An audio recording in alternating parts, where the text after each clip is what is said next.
¿Se entendió más o menos lo que hablamos ayer? ¿O no? ¿Quedó claro? ¿Quedó duda? ¿Pregunta? ¿Algo por el estilo? ¿No? Vamos a seguir un poco con el tema de los mitos. El tema es la idea del presidente de los mitos. Quiero conversar un poco sobre estas cuestiones. Primero para saber que no importa dónde estés, el tema es que nuestra cultura se sostiene sobre la base de muchos mitos. ¿Okay? Y eso genera los valores, genera la estructura social, genera o legitima este montón de cosas. Usted sabe que la cultura china, existe este mito de que la cultura china es la cultura superior, que aparte de verdad, pero no importa. Y tal es así que el tema es que de alguna forma esto ha existido en todas las culturas. ¿Okay? En las culturas de la antigüedad siempre, digamos, se ha sostenido un poco la supremacía de su propia estructura cultural, social, cosa por el estilo, para mantener un orden determinado. Actualmente también, por supuesto. Fíjese que de alguna forma lo que ha estado haciendo desde esta cierta perspectiva del presidente Milei es un poco, digamos, generar digamos, cierta idea o cierto concepto o cierto mito que existe en la política argentina. Por ejemplo, fíjese que me parece que es una burrada, pero está generando una especie de nuevo relato en Milei, y dice que hasta ahora la economía argentina no caminó porque no fueron presidentes quienes, digamos los economistas. Entonces él pretende que como él es economista, entonces la economía va a andar mejor. Y yo empiezo a escuchar que hay mucha gente que empieza a repetir esta idea. El problema es que hemos tenido un presidente que no era economista. Y de alguna forma, no sé por qué motivo, acá en la Argentina, fíjese que hay una relación directa entre política, o los políticos, entre presidente y abogacía. Sacando algunas cuestiones que tienen que ver, como por ejemplo con los gobiernos de facto, que eran militares, con los emergentes de un gobierno de facto posterior a lo que fue el gobierno de facto allá del 43, que llega a la presidencia Perón. ¿Okay? La verdad es que desde el establecimiento de lo que es el sufragio universal libre, todos los chiches para acá, si uno empieza a analizar, mayoritariamente nos han gobernado abogados. O sea, a la presidencia han llegado mayoritariamente abogados. Pregunto, ¿cuál fue el primer presidente elegido por sufragio popular universal, piripito, los chiches? Secreto, todo. ¿Cuál fue el primer presidente que fue elegido de esta forma? Fue el glorioso don Hipólito Yrigoyen. Porque la realidad es que desde el establecimiento del sistema constitucional de la Argentina, ¿okay? A partir de 1860, con la unificación del país entero con la provincia de Buenos Aires, la realidad es que la elección de los presidentes ha estado circunscrito prácticamente a una especie de casta. ¿Okay? Fíjese un detalle. En 1880, con la generación de los 80, con San Paulito, llega a la presidencia ¿quién?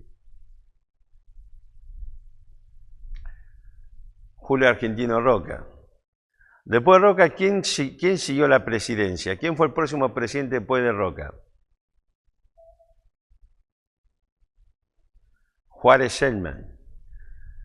¿Qué relación tenía Roca con Juárez Selman? No, eran concuñados. Por supuesto, Selman es derrocado y completa su gobierno Carlos Pellegrini, ¿ok?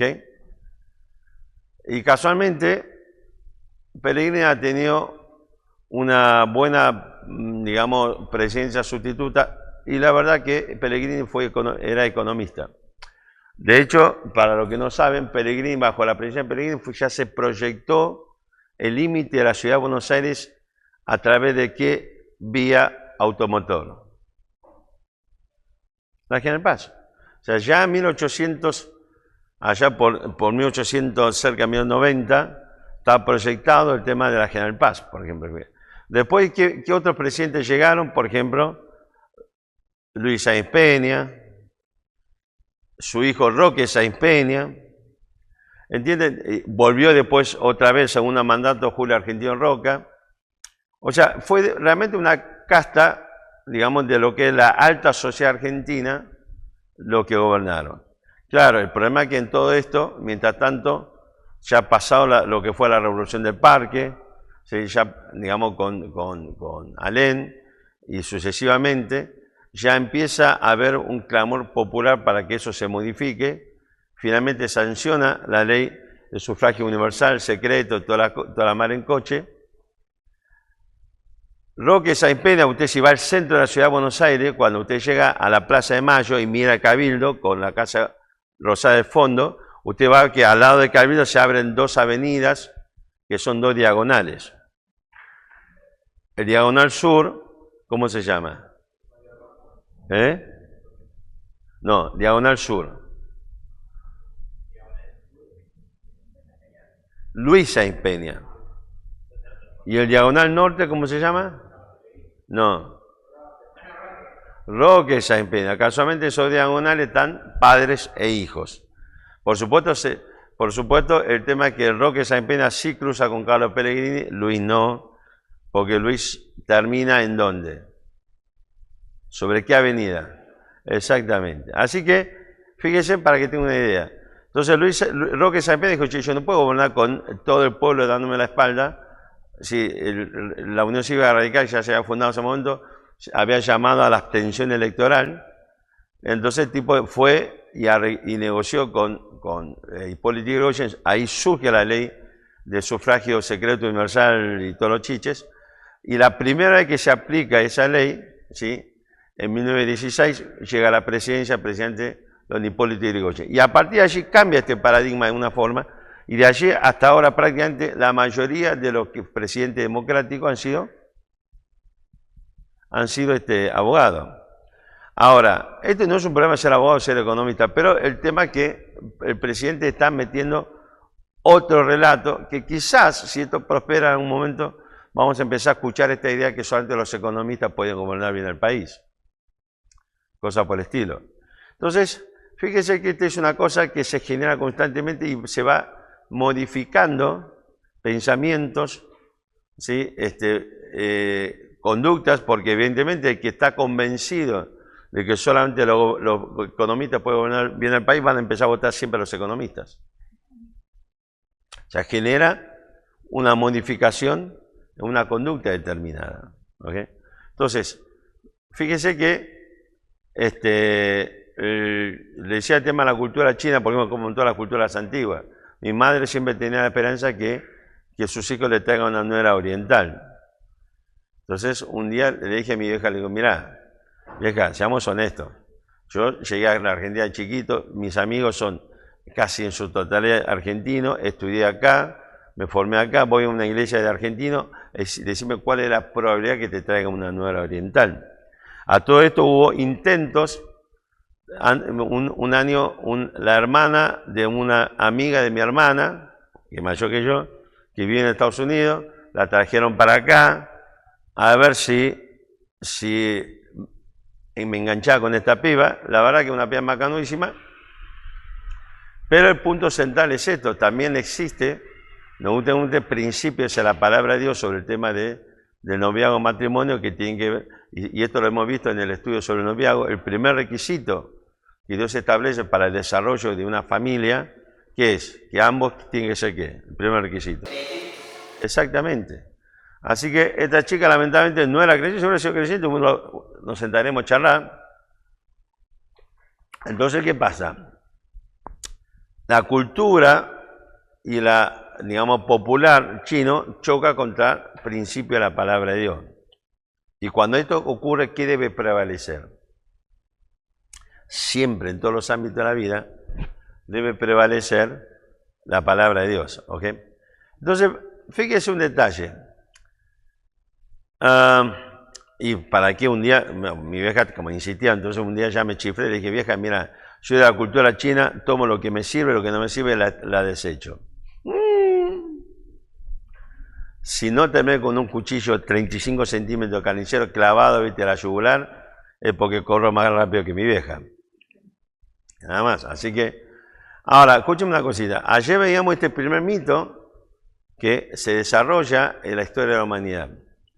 El ser humano se revela contra Dios y su palabra, y a partir de allí comienza a desarrollar una estructura donde Dios tiene que desaparecer. Una estructura social que tiene que generar principios, valores y comportamiento, tiene que legitimar estructuras, y lo primero que tiene que hacer esto en este acto de rebeldía, hacer desaparecer a Dios de todos los ámbitos de su vida. La realidad es esto. Nosotros vivimos y ese mito permanece hasta el día de hoy y va a permanecer. ¿Por qué? Porque el creador de ese mito ha sido ni más ni menos que Satanás, que utilizando precisamente la humanidad caída en pecado, comienza a generar esta nueva cultura y esta nueva sociedad. El tema es que este mito de que Dios no existe, ¿sí?, y que no tiene que tener ningún tipo de injerencia en nuestra vida, ¿se acuerdan? Dijimos, estuvimos viendo, ahora vamos a hablar un poco sobre esto. Permanece hasta hoy. ¿Por qué motivo? A ver, alguien me tiene una respuesta. ¿Por qué permanece hasta hoy esta estructura? ¿Qué dice 1 Juan capítulo 5? Entre otras cosas, hay un versículo que tiene que ver con esto. El mundo está bajo la influencia de la mente. Exactamente. Ahora, 1 Juan capítulo 5 dice eso. El mundo entero está bajo la influencia maligna.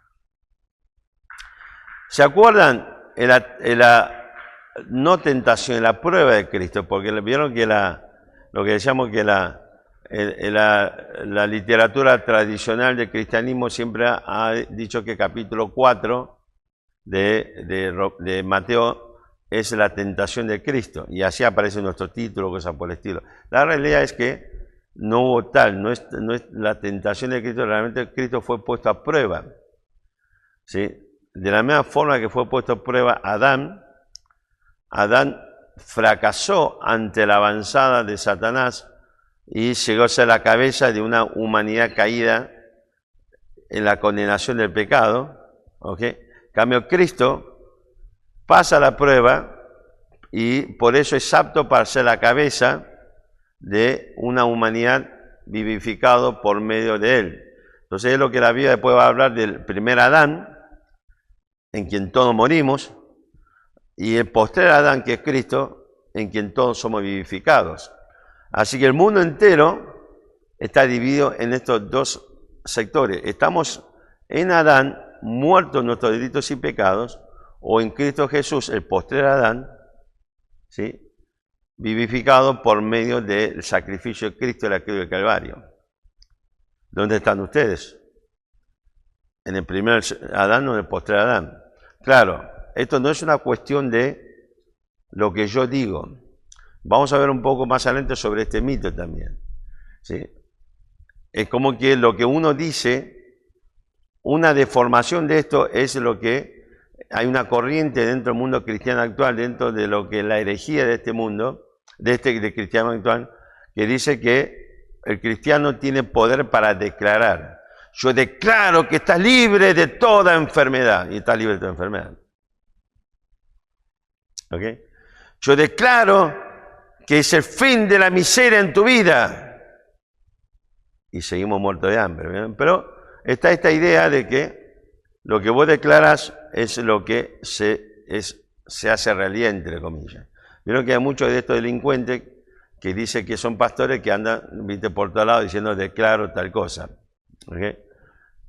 El único que legalmente tiene la capacidad de llevarnos a una vida de miseria total es el oficial, en la Argentina es el oficial de registro civil. Cuando ellos lo declaran, madre mujer, y nos mató. Se acabó todo ahí, ¿ok? Así que es el único que tiene autoridad para declarar algo y que se cumple, ¿ok?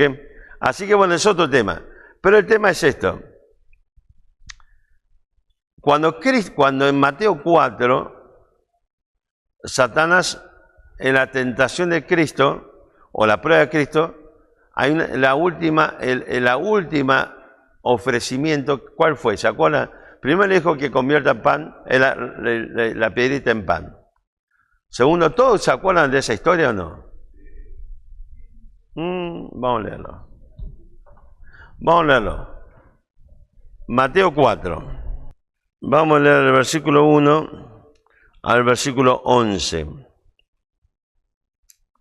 ¿Ok? El que quiera leer del 1 al 11 con voz, bueno, lo voy a leer yo, tanto leo si lo están mirando ahí. ¿Están mirando ahí? Todo, bueno. 4 del 1 al 11 dice así. Entonces Jesús fue llevado por el Espíritu al desierto para ser tentado por el diablo. Y después de haber ayunado 40 días, 40 noches, tuvo hambre. Y vino a él el tentador y le dijo, si eres hijo de Dios, di que esta piedra se convierta en pan.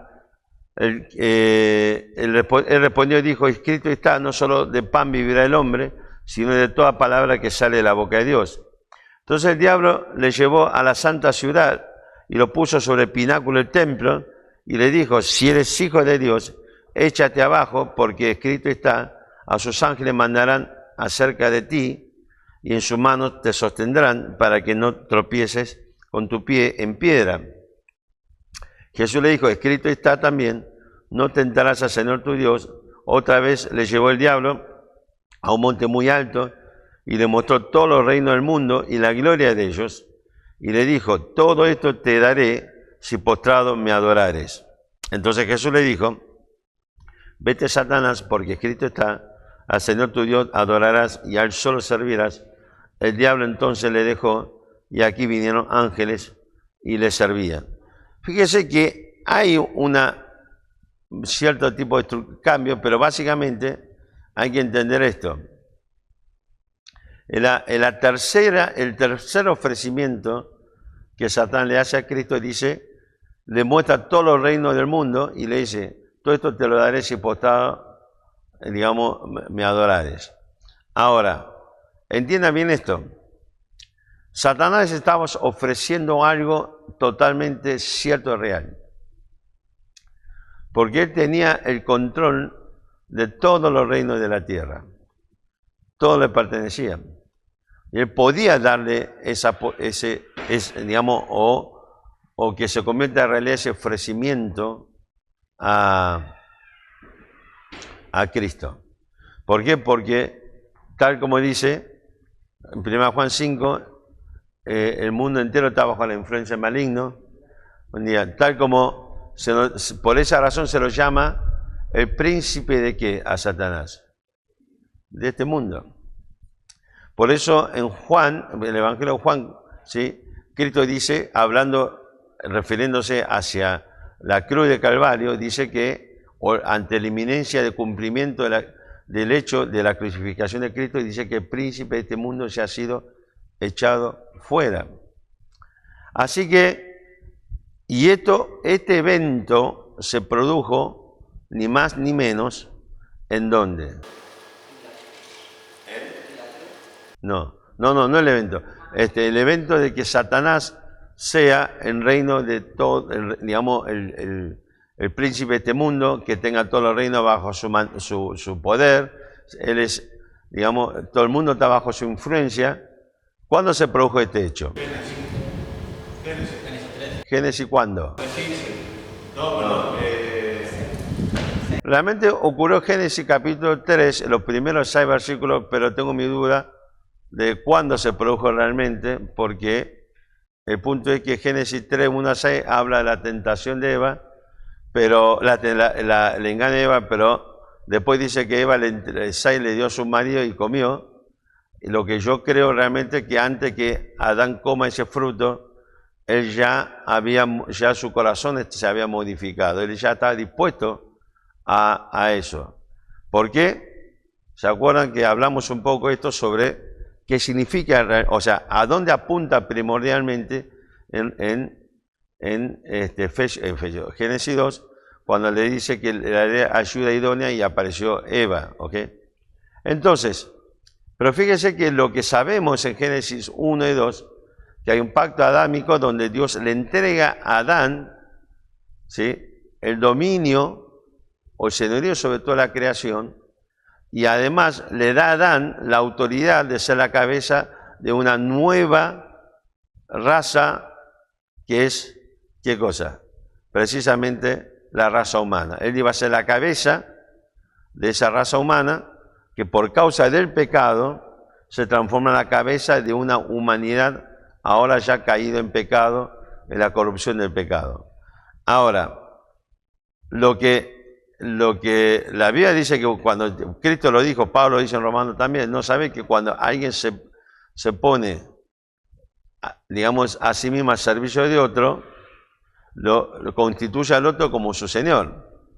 ¿Okay? Adán en el acto del pecado, digamos, es cuando le entrega a Satanás el señorío que Dios le había dado a él. ¿Se entiende el concepto? En ese acto, Adán le entrega ese señorío a Satanás. Y Satanás pasa a ser el dueño de todo este mundo. Y en capítulo 4 de Génesis ya vemos a Satanás generando esta nueva cultura, ¿sí?, en este nuevo mundo que ha caído bajo el pecado y la maldición de Dios. Génesis 4 aparece esto, ¿ok? Entonces, fíjese este detalle. Esta estructura no cambió y no va a cambiar hasta que no llegue precisamente el reino final de Cristo. Esta estructura va a permanecer. Por eso, hoy por hoy vivimos un mundo donde permanece esta misma estructura, esta idea de que Dios no existe y Dios es totalmente, no tiene ninguna injerencia en mi vida, ninguna importancia en mi vida. ¿Ok? Entonces esta estructura sigue y permanece y se transmite de generación en generación, de familia en familia. ¿Ok? Entonces, esto es lo que uno tiene que entender. Y esto permanece igual, esto no cambia. Entonces, no importa, por eso en la época que el apóstol Pablo predicaba, la época que nosotros predicamos, ¿sí?, el mensaje del Evangelio sigue tan vigente porque esta estructura no se modificó. ¿Sí? No hay nada que haya cambiado, ni al ser humano, ni en la cultura, ni en la sociedad, ni el mito sobre el que está sostenido toda esta estructura. ¿Se entiende un poco la idea? Por eso el mensaje de la palabra de Dios sigue siendo tan vigente, entre otras razones, por este motivo, porque la situación es exactamente igual hoy que hace 2000 años atrás, que hace 100 años atrás, que hace 1500 años atrás. Nada se ha modificado. Por esa razón, como no se modificó nunca lo que corresponde a este mundo, tampoco se modifica los principios de la palabra de Dios para el creyente. Ya vamos a llegar a esto, pero simplemente es del anticipo, le digo esto. Es tan nocivo para el cristiano el mundo gobernado por Satanás hace 2000 años atrás, hace 3000 años atrás, como es actualmente. Los mismos principios de la palabra de Dios para contrarrestar la influencia del mundo en el cristiano hace 2000 años atrás, es exactamente los mismos principios que está vigente hoy, que debemos poner en práctica para contrarrestar el efecto o la influencia del mundo en nuestra propia vida. ¿Se entiende la idea? Esta estructura no ha cambiado, entonces por lo tanto no hay razón, entre comillas, para modificar el remedio. A ver, algo muy simple. Una bacteria que te genera una enfermedad, ¿sí?, y hay una vacuna contra esa enfermedad. Te aplicas y te curas. Si la bacteria esa cepa no muta, no tengo por qué buscar una nueva vacuna. De hecho, esto es lo que pasa cuando vos tenés una infección y dices, te hace un análisis sanguíneo y dices, es este bicho, toma, tac, esto, y se acaba la historia. Pero si esa bacteria llegase a mutar, se modifica, entonces tengo que buscar otra vacuna contra esta bacteria. ¿Se entiende? Entonces, fíjese que el coronavirus, entre comillas, más allá de todas las otras cuestiones que envuelve esto, ha pasado esto. Es una nueva cepa, sí, de hecho fue una modificación, una mutación que hubo respecto a una cepa anterior, y eso obligó, como se produjo una pandemia, entre comillas, qué sé yo, ahora ya no sabemos si fue una pandemia o no, pero lo que sí yo creo, honestamente, y esto lo he dicho ya en ese momento, la pandemia del COVID-19 allá en el año 2020 ha sido para mí un laboratorio de ensayo para lo que va a venir después del arrebatamiento en este mundo, en el tiempo de la tribulación. Para mí fue un laboratorio, un ensayo de lo que va a ser. Y la realidad es que si usted analiza bien la sociedad de ese tiempo, el comportamiento de la gente, empieza a ver algunos vestigios de la descripción de que hace el Señor Jesucristo en los Evangelios y en el libro Apocalipsis sobre cómo va a ser, de alguna forma, la gente y la sociedad en ese tiempo de comportamiento. Pero bueno, fuera de paréntesis, lo que le digo es esto. Entonces, los principios de la palabra de Dios siguen tan vigentes hoy que hace 2000 años atrás, porque son los mismos remedios para combatir la misma estructura de este mundo bajo la influencia maligna. Y aunque usted diga, pero perdón, pastor, el mundo cambió de hace 2000 años para acá, es verdad, en apariencia.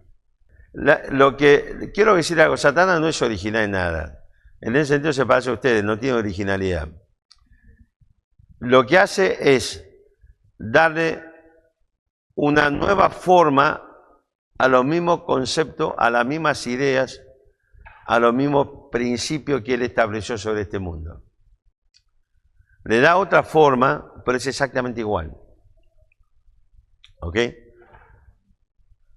Yo lo que digo siempre, la gran responsabilidad que tenemos los pastores es explicarle a nuestra gente es cómo es que se aplican los mismos principios en esta nueva forma que adquiere esta antigua sociedad que creó Satanás.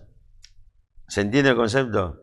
Una grande responsabilidad de los pastores tenemos es explicar a la gente cómo se aplica estos principios bíblicos a esta nueva forma de una antigua estructura o principio social o cultural. ¿Se entiende buena idea? Entonces, este es el tema. Ahora, este es el mundo que vivimos. Vimos ayer en Romanos 1 precisamente esto. El ser humano, a partir de revelarse contra Dios, empieza a desarrollar una batería de acciones, estructuras, filosofías, valores morales, lo que sea, que lo que busca es precisamente ocultar a Dios y a su palabra. Pero Romanos también nos da, digamos, otro mito que mencionó en ese tiempo y continúa aquí, va a continuar por la eternidad, hasta el milenio. De hecho, Apocalipsis menciona precisamente a los líderes de este nuevo mito participando activamente en el gobierno el futuro gobierno del anticristo. Vamos a ver a Romanos capítulo 1. Vamos a leer otra vez 18 al 23. Dice así: porque la ira de Dios se revela desde el cielo contra toda impiedad e injusticia de los hombres que detiene con injusticia la verdad. Porque lo que de Dios se conoce les es manifiesto, pues Dios se lo manifestó. Porque las cosas invisibles de Él, su eterno poder y deidad, se hacen claramente visibles desde la creación del mundo, siendo entendida por medio de las cosas hechas, de modo que no tiene excusa. Pues habiendo conocido a Dios, no le glorificaron como a Dios, ni le dieron gracias, sino que se envanecieron en su razonamiento y su necio corazón fue entenebrecido. Profesando ser sabios, se hicieron necios y cambiaron la gloria del Dios incorruptible en semejanza de imagen de hombre corruptible, de aves, de cuadrúpedos y de reptiles. Fíjese un detalle. Dice aquí, Pablo dice, la palabra dice, el ser humano originalmente, allí en Génesis 3, decide rebelarse contra Dios y su palabra. ¿Ok? Todo conoce el relato de Roma Génesis 1, de 3 el 1 al 6. Todo conoce ese relato, ¿no? Vamos a ponerlo. Génesis, vamos a leerlo. Génesis capítulo 3. Ya me cansé. Alguien que se pare y lea los 6 versículos de la pantalla o de su Biblia, como quiera. Pero la serpiente era astuta, más que todos los animales del campo que Jehová Dios había hecho, la cual dijo a la mujer, como que Dios os ha dicho, no comáis de todo árbol del huerto. Y la mujer respondió a la serpiente, del fruto de los árboles del huerto podemos comer, pero del fruto del árbol que está en medio del huerto dijo Dios, no comeréis de él ni le tocaréis para que no mueráis. Entonces la serpiente dijo, no moriréis, sino que sabe Dios que el día que comáis de él será abiertos vuestros ojos y seréis como Dios, sabiendo el bien y el mal. Y vio la mujer que el árbol era bueno para comer, y era agradable a los ojos, y el árbol codiciable para alcanzar la sabiduría, y tomó de su fruto y comió. Y dio también a su marido, el cual comió así como ella. Perfecto. Fíjese que el versículo 1 que aparece con la pregunta del versículo 1, con que Dios, la persona de Dios, os ha dicho la palabra de Dios. ¿Ok? Ya Satanás en esa pregunta inicial introduce tanto a Dios como a su palabra en el centro de la discusión con Eva. ¿Ok? Y fíjese cuando llega al versículo 6, es interesante, dice, y vio la mujer, que dice, y vio la mujer, me perdí acá, que el árbol era bueno para comer, y vio la mujer que el árbol era agradable a los ojos, y vio la mujer que el árbol era codiciable para alcanzar la sabiduría.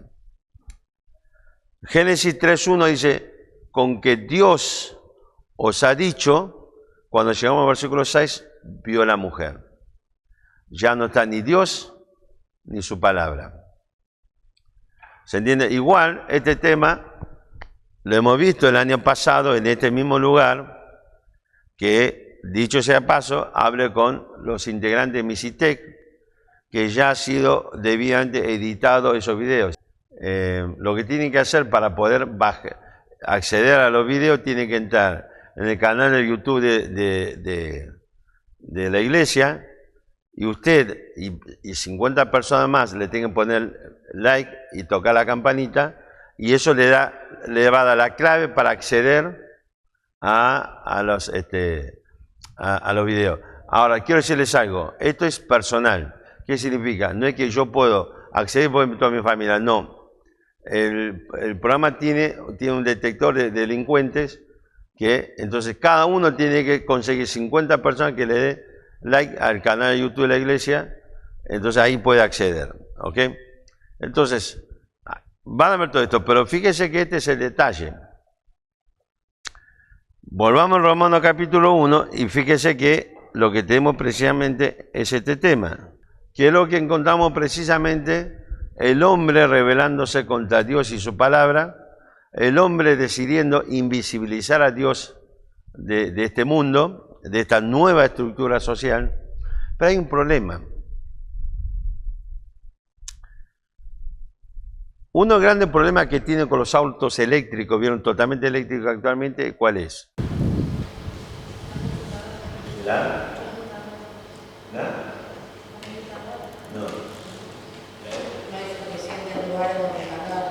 Exactamente, esto es un grande problema.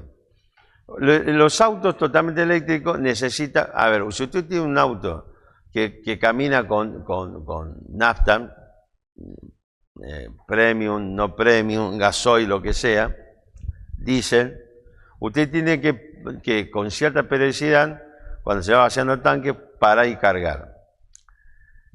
El problema es que los autos totalmente eléctricos necesitan cargar eso, o sea, no tiene una batería que le dura toda la existencia del que usted lo compra. Necesita también ser recargada. ¿Okay? Hasta ahora, a no ser que usted compre el aparato, no lo puede recargar en su casa. Usted tiene que comprar ese aparatito, que no sé cómo se llama, lo tiene que estar en su casa para que pueda acceder la carga a través de ese aparatito, por ejemplo.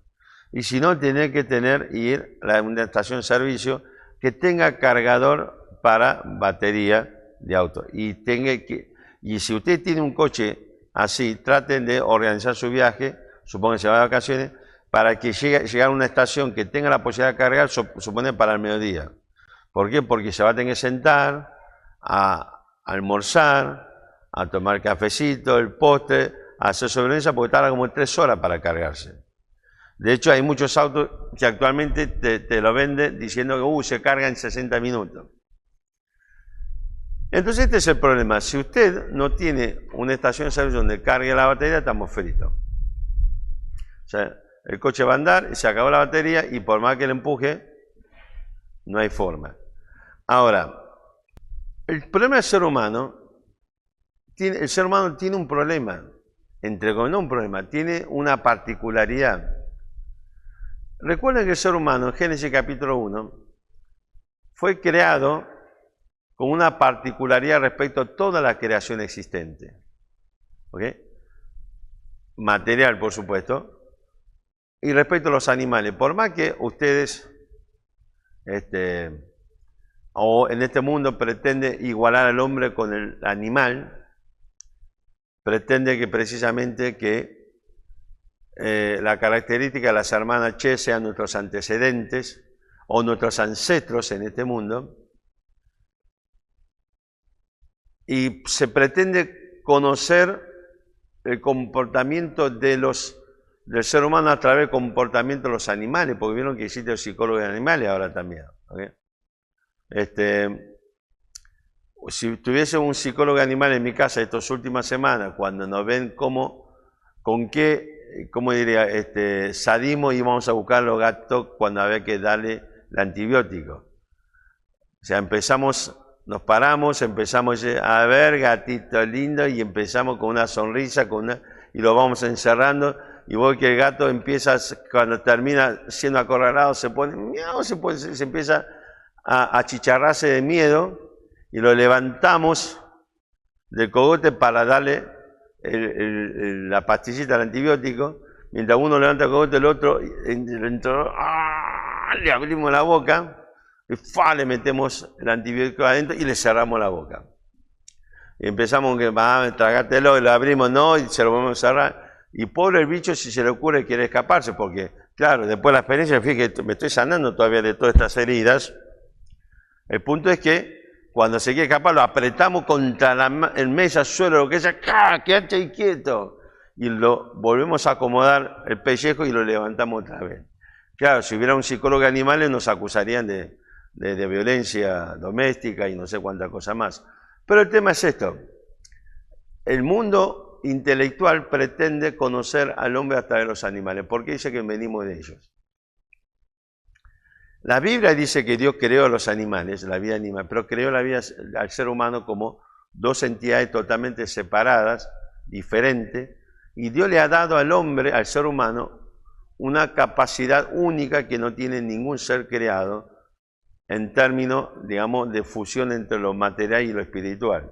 Dice que fuimos creados a imagen y semejanza de Dios. Dios le ha dado al ser humano, le ha compartido su naturaleza espiritual para que el ser humano tenga la capacidad de tener comunión con Dios, para que el ser humano encuentre la plenitud en su relación con Dios y en la plenitud de desarrollo de esta nueva raza humana en íntima relación con Dios. El ser humano necesita a Dios. tiene una naturaleza espiritual, aunque esté caído bajo el pecado, naturaleza espiritual al fin. Y necesita de la combustión espiritual. En algún momento el ser humano entendió que no podía hacer desaparecer a Dios de su vida. Porque entre otras cosas, dice Pablo en Romanos capítulo 1, la creación habla del poder de Dios y la deidad de Dios. Así que el ser humano genera un nuevo mito. Romanos 1, versículo 23 dice, y cambiaron la gloria del Dios incorruptible en semejanza de imagen de hombre corruptible, de aves, de cuadrúpedos y de reptiles.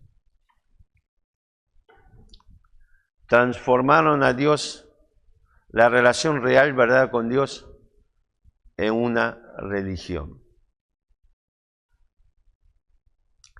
El ser humano crea una estructura nueva que se llama religión y te dice, es a través de la religión que llegas a Dios. Por supuesto, es un Dios absolutamente, digamos, inhumano en el sentido de que puede ser cualquier cosa, pero sobre todas las cosas es un Dios impersonal. Porque yo no sé realmente cómo sería ir a la otra vida y encontrarme con un Dios que tiene cabeza de halcón, pluma de águila y no sé cuánta cosa más, porque vieron, o tenga cabeza de hipopótamo o cocodrilo, como pasaba en el antiguo Egipto, ¿ok? Y en otros lugares también. Debe ser terrible llegar al Olimpo y encontrar dioses que son terriblemente calentones en todo sentido, en sentido de carácter, sentido sexual, y son todos unos malditos violadores y no sé cuánta cosa más, ¿ok? Porque a eso se dedicaban los malditos estos, y cosas por el estilo. Entonces, ¿qué pasa? Como no puedo tapar la realidad de la creación y de la realidad de Dios en nuestra vida, genero un nuevo mito, religión. Y el mito te dice que todas las religiones son buenas y todas las religiones te llevan a Dios. Claro, no importa que el Dios del islamismo es diferente al Dios del cristianismo, diferente el Dios del cristianismo al Dios de las diferentes religiones hindúes, ¿sí? O los dioses de las religiones paganas, o cosas por el estilo. No sé a cuál Dios, pero todo te lleva a Dios. Hay una tira cómica en China que uno leía cuando era chico, ahora sigue estando vigente. El personaje es un personaje muy, muy interesante. A ver si llego a encontrar esto y te lo mando a verlo. Entonces, pero hay una parte hay una tira, era interesante porque muestra a este tipo yendo a un culto de un dios determinado y adorar a ese dios. Después iba a otro, y finalmente la escena termina que el tipo se muere, se va al cielo y aparecen 4 dioses agarrándole de cada una de las extremidades, tironeándoselo porque cada uno disputaba porque era su adorador, entre comillas. Pero el punto central es eso, no importa qué es lo que ocurre, pero el punto central ¿cuál es? Es que todas las religiones son buenas. Pero ¿sabe? Hay una verdad, es esto. Marx dijo que la religión es el opio de los pueblos. Pues no es exactamente así la frase. La idea es como la religión es el opio, digamos, para los pueblos, una cosa así. Pero básicamente, más allá de la discusión, pero es un concepto yo entiendo que es valedero. Lo que Marx plantea que la religión es una estructura que lo que hace precisamente tener al ser humano drogado. ¿Para qué cosa? Para que en ese estado bajo el efecto de la droga sostenga, mantenga ¿qué cosa? La estructura social, digamos la estructura social vigente. Hace que el hombre sea totalmente drogado y por lo tanto no apto para hacer ¿qué cosa? Para ser parte de ver la verdad y ser parte de una revolución, por ejemplo. Entonces plantea básicamente que la religión del capitalismo lo que hace es adormecer, y en este caso, básicamente al proletariado. ¿Ok? Sacando esa parte, lo que plantea Marx, pero la verdad es que coincide en este concepto. La religión lo que sirve es precisamente para legitimar una estructura existente. Desde el punto de vista espiritual, es lograr mantener al ser humano sin que Dios desaparezca de todo, pero tampoco tenga acceso al Dios verdadero. ¿Por qué? Porque dice Romanos 18 que el hombre, ¿qué hace? Una vez que se rebeló contra Dios y contra su palabra, ¿qué hace también? ¿Se acuerdan? Detiene la verdad con injusticia. Exactamente. Entonces lo que el ser humano hace es, crea una estructura, te calma, entre comillas, sobre la explicación, la necesidad de Dios, pero tampoco te permite conocer la verdad acerca de Dios. Porque sigue siendo parte de la injusticia del hombre, ¿para qué cosa? Para oponerse, para que la verdad de Dios no prevalezca, no aparezca en ningún lado. Y en esta estructura, Romanos 18, 1, 18 hasta el 23, Pablo menciona precisamente lo que de Dios se conoce, la creación que manifiesta el poder, la deidad de Dios. Lo que dice aquí en este contexto, ¿cuál es? Y es que el ser humano crea una religión utilizando los superhéroes humanos y animales para decirte que estos son los dioses que da origen a todas las cosas. Ergo, satisface la necesidad del concepto de la idea de Dios en la vida del ser humano, creando nuevos superhéroes en este mito para seguir ocultando al Dios verdadero. ¿Se entiende el concepto? ¿Se entiende la idea o no? De hecho, el año pasado dijimos que hay dos revelaciones de Dios hacia el hombre. La primera, ¿cuál es? Lo que estamos hablando, la creación. La creación es una revelación que Dios le ha dado al hombre para que el hombre pueda conocer acerca de Dios y su poder. La segunda revelación, ¿cuál es? La palabra de Dios, la Escritura. Bueno, es lo que Pablo trata después en Romanos capítulo 2. A los judíos se les reveló, se les dio la Escritura, la ley de Dios, y los judíos se encargaron de formar la ley de Dios, la palabra de Dios. Y la realidad es que este formato continúa hasta hoy, porque si bien a partir del Nuevo Testamento se establece la segunda parte de la revelación escrita de Dios, que es el Nuevo Testamento, lamentablemente quiero decirte que empezó a desarrollarse superestructuras, ¿para qué cosa? Para darnos a entender, entre comillas, la palabra de Dios, que lo que hace es ocultar la verdad de la palabra de Dios. ¿Se entiende la idea? Pues ya vamos a llegar a eso también, pero el punto central acá es esto. Estas religiones que aparece acá en Romanos capítulo 5, viene precisamente, es esta superestructura mitológica que viene precisamente a sostener y legitimar una estructura de injusticia que lo que busca es hacer desaparecer la verdad de Dios.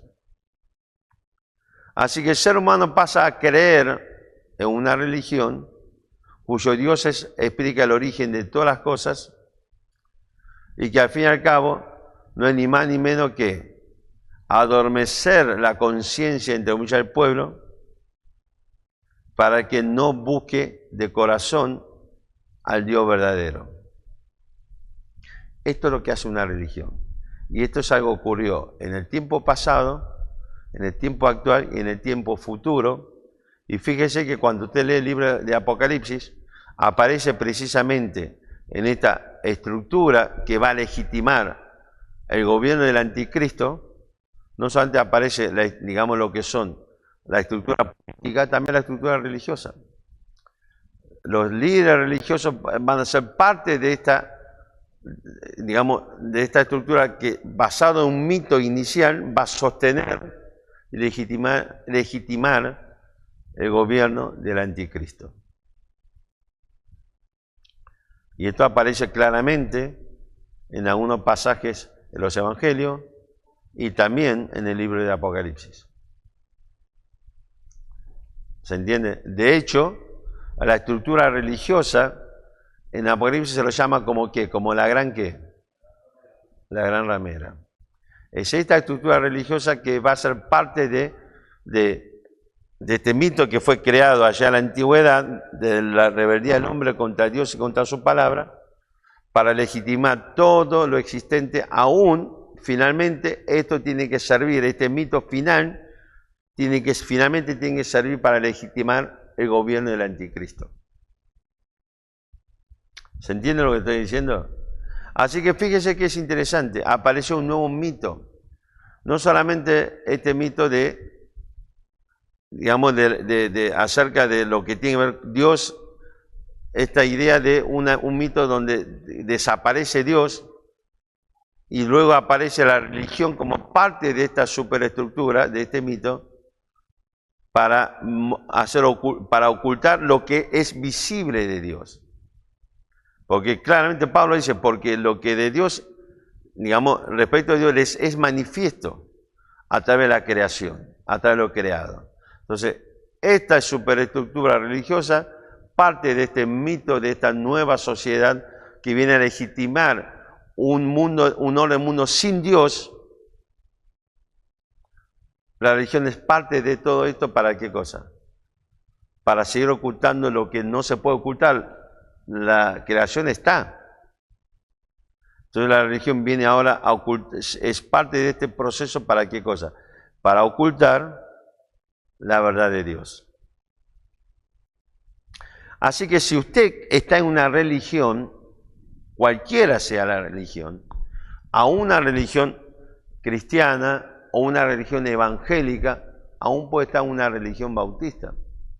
Porque quiero decirles algo, siempre lo he dicho, soy bautista hasta la pestaña, porque en lo que es mi conocimiento o mi estudio de las Escrituras, entiendo que es uno de los movimientos que más ha logrado acercarse a la verdad de la palabra de Dios.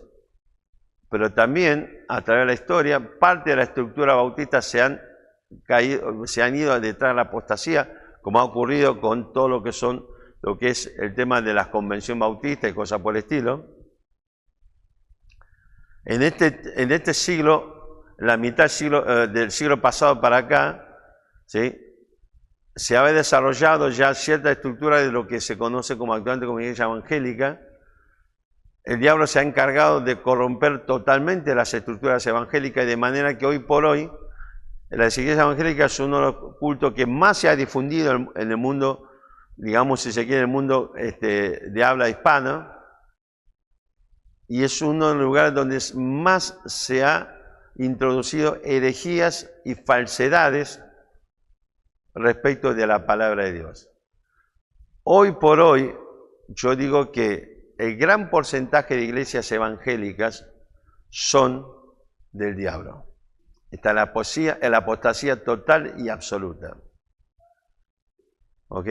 Desde cuestiones tan simples y sencillas como parece inofensiva, es más, quienes estamos en contra de esto se nos acusa de, por ejemplo, de machistas, como aparecen las famosas pastoras, lo que te declaran, lo que es el tema del Evangelio de la prosperidad, lo que te dicen, paren de sufrir, lo que te dicen, y así sucesivamente.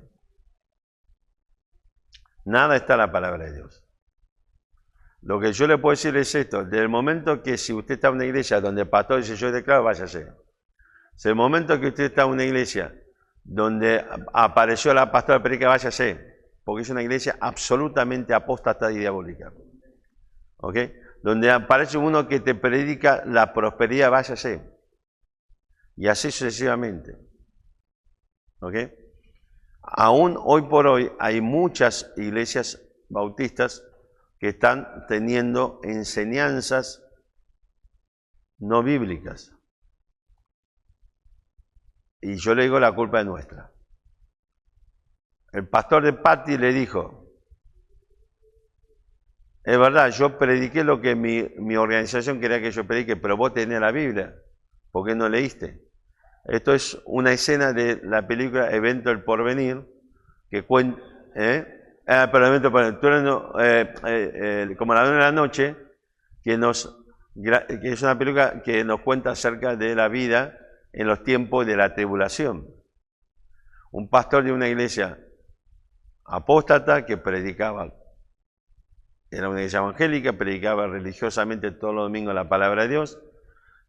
La iglesia se fue y el pastor se quedó. Uno de sus fieles, que era la protagonista Patti, llegó a la iglesia, lo vio su pastor y dice, ¿usted también está acá? ¿Qué pasó? Y entonces el pastor dice, estaba todo acá, la verdad que siempre estuvo aquí la Biblia. Y entonces dijo, ¿por qué no predicó eso? Y él dijo, es verdad, mi organización no quería que predique esto. Pero también le dijo, es cierto, está tu responsabilidad de tener la Biblia, ¿por qué no la leíste? Aparte de ella tenía la abuela que le predicaba la verdad, ella nunca quiso creer. Esto está en la película. Así que si usted no vio la película, en algún momento del transcurso de este año vamos a volver a pasar la película en la iglesia. Es una linda película realmente. Así que este es un poco el tema. Ya vamos a llegar a esto, pero le digo lo siguiente. Ninguna estructura religiosa que no pase el examen de la palabra de Dios es el lugar donde usted no tiene que estar. Ninguna persona cuyas enseñanzas no pasa el tamiz de la palabra de Dios es el lugar que usted no tiene que estar y son las personas que usted no tiene que escuchar. ¿Ok? Porque nuestra fidelidad, lo que Dios reveló es la creación y Dios se reveló a través de las escrituras de la palabra de Dios. ¿Se entiende el concepto? Entonces, todo tipo de pensamiento o principio que usted pueda tener en todos los órdenes de su vida, que no pasa por el tamiz de la palabra de Dios, es algo que usted tiene que desechar. Inevitablemente. ¿Se entiende? Entonces, fíjese cómo aparece. El diablo crea, a través de un relato, crea este mito de una sociedad con una religión, busca precisamente sostener esta superestructura, legitima todo lo que ocurre aquí en este mundo, y el objetivo final en este proceso, lo vemos en el libro de Apocalipsis, es que toda esta estructura tiene que servir para que al final del proceso legitime el gobierno del anticristo. Es decir que si usted quiere formar parte de este mundo, usted quiere que los principios de este mundo, los valores de este mundo, la estructura de este mundo, su entendimiento, sus amistades, su política, su economía, su filosofía, sea algo que es parte de tu vida, hacelo. Pero quiero que sepa que está siendo cómplice de una superestructura que busca finalmente sostener y legitimar el gobierno del anticristo. Si querés realmente decirle a Dios el día de mañana que no te importó ser parte de eso, bueno, buscarle la vuelta porque ahí está medio complicado. Está medio complicado el asunto. ¿Se entiende lo que le estoy diciendo? Aparecen los mitos legitima eso. Seres sobrenaturales, animales endiosados, conductas, valores y una estructura que debe permanecer, en este caso, inamovible, para que finalmente sirva para sostener y legitimar el gobierno del anticristo. ¿Quiere ser parte de eso usted? ¿Mi hermano de la fe? Y si estás aquí sin Cristo en tu corazón como tu Salvador, sos parte de eso. Sos parte de eso. Algún día vas a tener que dar cuenta a Dios y vas a tener que explicarle, y no lo vas a lograr, ni vos ni nadie, de por qué llegaste, te han enseñado que sos parte de esta estructura y no te importó y seguiste siendo fiel en el sostén de lo que va a legitimar el gobierno del anticristo sobre este mundo. Andá pensando qué razones le vas a dar a Dios. Andá pensándolo. Y quiero decirte algo, como un incrédulo, como una persona sin Cristo, sos parte de este proceso.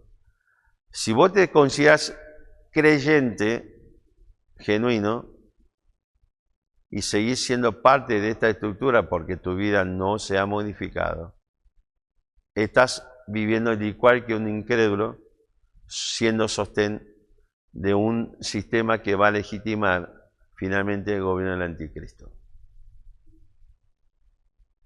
Así que, ¿por qué seguís?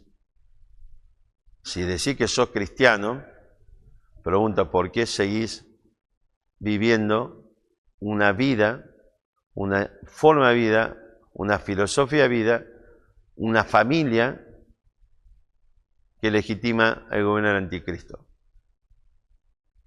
Si no te importa, porque por más que diga que yo soy creyente y no te importa un pepino de todo, y mi vida, yo no quiero que cambie mi vida, sino que siga igual, es porque nunca fuiste cristiano, nunca fuiste salvo, nunca hubo una obra de Dios en tu vida para cambio, porque no hay salvación y perdón de pecado.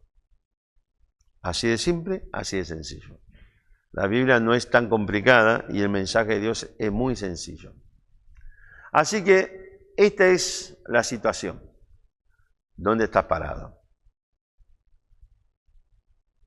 ¿Dónde estás parado? ¿En qué lugar estás hoy delante de Dios? Vamos a orar. Todo el mundo con los ojos cerrados, con la cabeza inclinada. ¿En qué lugar estás hoy delante de Dios? ¿En qué lugar?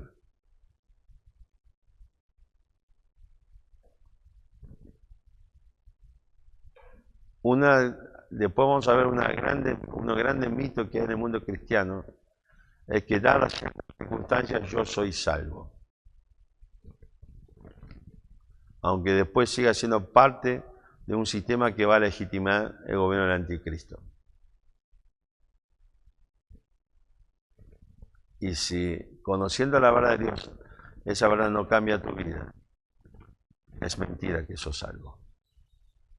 Sos parte de un mito del mundo cristiano que te va a llevar inevitablemente, invariablemente, irreversiblemente a la condenación eterna al infierno. Primer Adán, postrer Adán. Solamente estando en Cristo vamos a ser vivificados. ¿Es Jesucristo tu Salvador? ¿En dónde estás parado? Padre, queremos darte gracias por tu palabra nuevamente. Te imploramos.